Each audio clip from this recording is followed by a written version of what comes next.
श्री शिवाय नमस्तुभ्यम, हर हर महादेव, जय महाकाली। कैसे हैं आप सभी लोग? देखिए आज का जो ये वीडियो है ना, आप सभी लोगों के लिए बहुत ही ज्यादा खास और विशेष होने वाला है। कल है शनिवार का दिन और आपका कोई मनोकामना पूरी नहीं हो रही है, इच्छा पूरी हो ही नहीं रही है। आपने नवरात्रि के सारे उपाय कर लिए, प्रदोष कर ली, अष्टमी कर ली, सब कुछ करके देख लिया ना, तो एक बार इस उपाय को करके देखिएगा। पूज्य गुरुजी ने कहा प्रैक्टिकल करने में क्या जाता है, करके देखिएगा। कहीं सियोर वाले बाबा झूठ तो नहीं कह रहे हैं।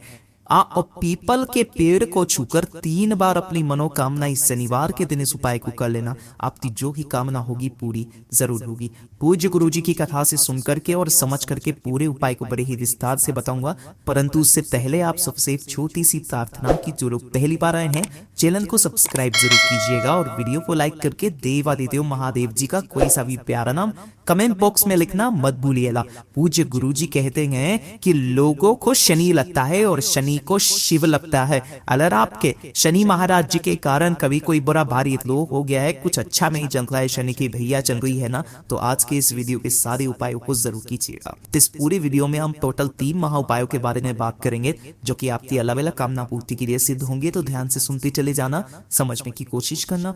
सबसे पहले बात करते हैं पहले वाले उपाय की। देखिए पहला वाला उपाय के लोगों को करना है, ये चीज ध्यान से सुनिएगा कि अगर आपकी कोई इच्छा, कोई मनोकामना, कोई हृदय की बात आपकी काफी समय से अधूरी है, उपाय कर करके थक चुके हो।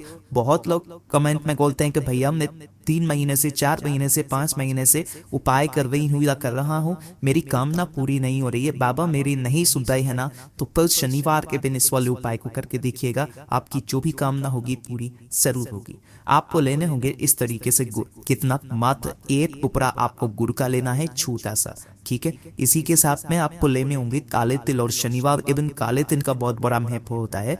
आपको 1 चुटकी लेने हैं मात्र काले तिल, कोई संख्या फिक्स नहीं है, 10, 20, 25, 30 जितने आ जाए। और इसी के साथ में जो सबसे महत्वपूर्ण चीज है वो है दूध। जो दूध आप लोगे वो किसका लोगे? केवल गाय का दूध लेना, वो भी कैसा? कच्चा दूध, जिसे एक भी बात गर्म नहीं किया गया हो, इस तरीके का आपको दूध लेना है। ये 3 चीजें ले ली।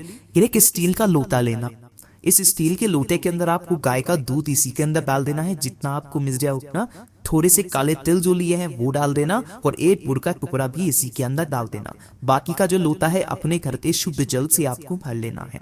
तो पहला वो काम आप करोगे, इस तरीके से आपको एक लोटा तैयार कर लेना है, और घर पर ही आपको क्या करना है, एक दीपक तैयार करना। ये जो दीपक होना चाहिए, ये किसका होना चाहिए? आटे का दीपक है ना। जो भी गेहूं का आटा आप काम में लेते हो, या फिर आप जौ के आटे का भी इसे बना सकते हैं, ठीक है। एक दीपक आप बना लेना, चाहे कैसा भी, गोल वगैरह जिसे आप बनाना चाहो, चौकोर वकोर। लेकिन इसके अंदर जो महत्वपूर्ण बात है, जो बत्ती लगेगी ना, वो लगेगी गोल बाती, ठीक है ना। आप चाहे कैसा भी बनाओ कोई दिक्कत नहीं है, लेकिन आपको बत्ती इसके अंदर जो लगाओगे वो लगाओगे गोल बाती, और इसके अंदर जो आप भरोगे वो भरोगे गाय का घी। मैं पीला पीला भी बना देता हूँ ताकि आपको समझ में आ जाए कि आपको इसके अंदर गाय का घी भरना है, ठीक है ना। बस ये दोनों चीजों को लेकर के आपको पहुंच जाना है कहां पर? किसी भी पीपल के पेड़ के पास में इस शनिवार के दिन। शनिवार के दिन पीपल के पेड़ के नीचे भगवान शिव का भी वास होता है, साथ ही साथ शनि भगवान जी का भी वास होता है। जैसे ही आप यहाँ पर पहुंचेंगे, किस समय जाएंगे? सुबह जाना चाहो सुबह चले जाओ तो बहुत अच्छी बात है, वरना आप प्रदोष काल से पहले इस उपाय को कर सकते हैं। जैसे ही आप यहाँ पर जाएंगे, उत्तर दिशा की तरफ आपका मुख होना चाहिए, बस इस चीज का ध्यान रखना, ठीक है। सबसे पहले आपने जो दीपक लिया है, उस दीपक को आपको यहाँ पर प्रज्वलित कर देना है किसी जगह पर, ठीक है। और इसके नीचे कोई ना कोई आसन जरूर लगा देना, और आसन लगा देने के पश्चात आपको दोनों हाथों में उस कलश को पकड़ना है, और पिपलेश्वर महादेव का स्मरण करके जो लोटा जल आप लेकर के आए हो ना, वो इसी पेड़ की जड़ों में आपको सींचना है, बिल्कुल धीरे धीरे करके आपको समर्पित कर देना है। समर्पित कर देने के पश्चात आपको इस पेड़ की पूरी 7 परिक्रमा करनी है। ओम नमो भगवते वासुदेवाय मंत्र का स्मरण करते हुए इतनी परिक्रमा, 7 परिक्रमा आपको यहाँ पर करनी है। 7 परिक्रमा जब आप ये संपूर्ण हो जाए, अपने दोनों हाथों को अपने हृदय पर रख करके, अपने हृदय की बात, अपनी मनोकामना पूरी करके, उन दोनों हाथों से आपको इस पीपल के पेड़ को छूना है, और फिर अपनी मनोकामना डायरेक्ट महादेव जी से कह देनी है। बस एक छोटा सा काम करना है, अपने हृदय पर दोनों हाथों को रख करके अपनी मनोकामना कह करके पीपल के वृक्ष को छू करके दोनों हाथों से अपनी कामना कह देना, और वापस घर की तरफ चले आ जाना। जो शनिवार पड़े, पूज्य गुरुजी ने कहा 2 से 3 शनिवार करके देख लीजिएगा, आपकी जो कामना होगी वो पूरी निश्चित होगी। पूज्य गुरु जी का बहुत अद्भुत और उपाय है, जरूर कीजिएगा। अच्छे काम करते करते बुरा हो जाता है, सफलता नहीं मिल रही है, समस्याएं बन रही है, कार्य नहीं बन रहे, कुछ भी अच्छा जीवन में नहीं हो रहा, तो पूज्य गुरु जी ने एक तो उपाय बताया था कि जो भी शनिवार का दिन पड़े उस शनिवार के दिन आपको एक दीपक गाय के घी का, और वो भी कौन सा, लंबी वापी का, इस चीज का ध्यान रखना, लंबी बापी का गाय के घी का एक दीपक आपको पीपल के पेड़ पे यहाँ पर जड़ों के पास में लगा करके और अपने पितरों का स्मरण करके घर पे आ जाना है हर शनिवार के दिन। ये चीज ध्यान रखना, ठीक है ना। इस तरीके से लगा करके आ जाना। और अगर आपकी किस्मत आपका साथ नहीं दे रही है, इस चीज से क्या होगा, जिससे आपने ये दीपक लगाया है, पूज्य गुरु जी ने कहा आपकी जो भी शनि की 7.5 दैया चल रही है, शनि महाराज जी के कारण दिन आपके उल्टे चल रहे हैं, कोई वो हो गया, वो सारे खत्म हो जाएंगे।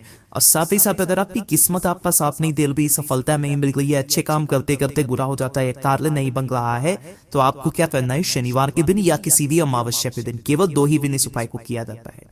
आपको क्या करना है, सुबह के समय पर किसी भी समय जाकर के पीपल के पेड़ की थोड़ी सी छाल आपको लेकर के आ जानी है। अब शायद आपको उपाय याद आ गया होगा, मैं हमेशा बता देता हूँ। तो आपको थोड़ा सा यहाँ से छाल लेकर के आनी है, घर पे ला करके पीसना है, पीस करके छान करके पीपल की छाल का इस तरीके से चंदन बना लेना है, और 1 लोटा शुद्ध जल अपने घर का इस तरीके से तांबे के कलश में भर लेना, और इन दोनों को लेकर के आपको पहुंचना होगा बाबा के मंदिर शिवलिंग के पास। किसी भी समय चले जाओ, सुबह चले जाओ तो सुबह चले जाओ, वरना प्रदोष काल में चले जाइए, उत्तर दिशा नॉर्थ डायरेक्शन की तरफ मुंह करके खड़े हो जाना।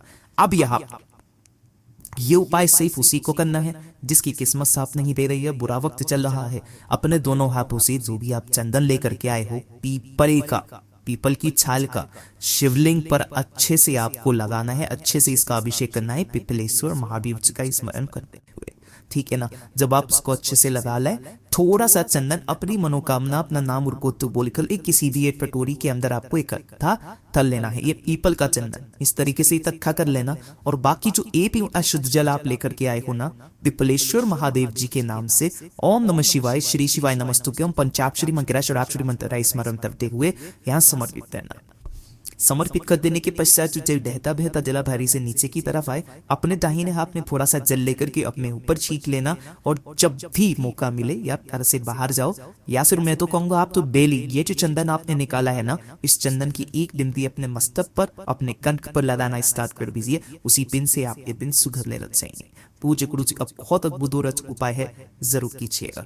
अब बात कर लेते हैं तीसरे वाले उपाय की। जो तीसरा वाला उपाय है ना, ये सिर्फ और सिर्फ शनिवार के दिन किया जाता है। ध्यान से सुनिए बात किसकी है। अगर आपकी शत्रु बहुत ज्यादा है ना, जो आपके कार्यों में बाधा डालते हैं, आप किसी जगह कार्य करते हैं, है ना, वहां पर आपके कार्यों में वो बार बार बाधा डाल देते हैं, आपको नीचा दिखाने की कोशिश करते हैं, आपके काम को बुरा कर देते हैं, ठीक है। तो ऐसी शत्रुओं का प्रभाव शून्य करने के लिए आपके व्यापार क्षेत्र में भी हो सकते हैं कोई जो आपको नीचा दिखाना चाहते हैं, ठीक है ना, तो उन्हीं के लिए शनिवार के दिन इस उपाय को किया जाता है। उनके प्रभाव को शून्य करने के लिए, उन्हें मित्र बनाने के लिए एक छोटा सा काम करना, आपको एक कटोरी लेनी है, और इस कटोरी के अंदर भरना होगा आपको सरसों का तेल।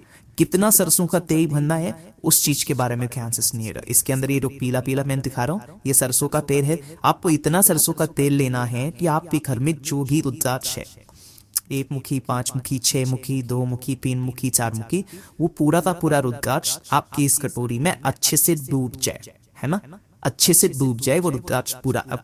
बस इतना आपको तेल लेना है, ठीक है। और इसे लेकर के आपको पहुंच जाना है किसी भी शनि महाराज जी के मंदिर में, शनिवार के दिन शाम के समय पर आपको जाना है, ठीक है ना। शनि महाराज जी के ऊपर आपको रुद्राक्ष के समेत ही जो भी तेल आपने कटोरी में लिया है ना, भगवान शंकर का स्मरण अनुमोदन करते हुए आपको इस पूरे के पूरे तेल को शनि महाराज जी के मंदिर में, यहाँ पर शनि महाराज जी के ऊपर समर्पित करना है अपनी कामना, ठीक है ना। जो भी रुद्राक्ष नीचे की तरफ आकर के गिरेगा उसे धो करके अपने घर के मंदिर में रख दीजिएगा। और साथ ही साथ जो भी तेल बहता बहता शनि महाराज जी के कदमों तक जाकर के गिरे, या कदमों पर जो भी तेल रखा हुआ रहे, उस कदमों के तेल की एक बिंदी अपने मस्तक पर, और पापा से विनती करके, कामना करके कि ये शत्रु हैं, मेरा नाश करना चाहते हैं, मुझे नीचा दिखाना चाहते हैं, मेरे कार्यों में बाधा डालते हैं, हे ईश्वर मेरे इन सभी शत्रुओं का प्रभाव शून्य कीजिए, मेरे जीवन में कभी कोई अड़चन न आए। अपनी कामना कहकर करके वापस चले आ जाइए। फिर शनिवार के दिन का ये सरसों के तेल का जो दान होता है ना, ये सबसे बड़ा दान माना जाता है। आपकी जो भी कामना होगी पूरी जरूर होगी। पूज्य गुरुजी ने जैसा अपनी कथाओं में बताया वैसा आसान भाषा में आपको बताने का संपूर्ण प्रयास किया। वीडियो पसंद आया हो तो लाइक जरूर करना, साथ ही साथ चैनल को सब्सक्राइब जरूर कीजिएगा। मैं आपसे मिलता हूँ अगले वीडियो में, तब तक पे ओम नमः शिवाय, जय महाकाल।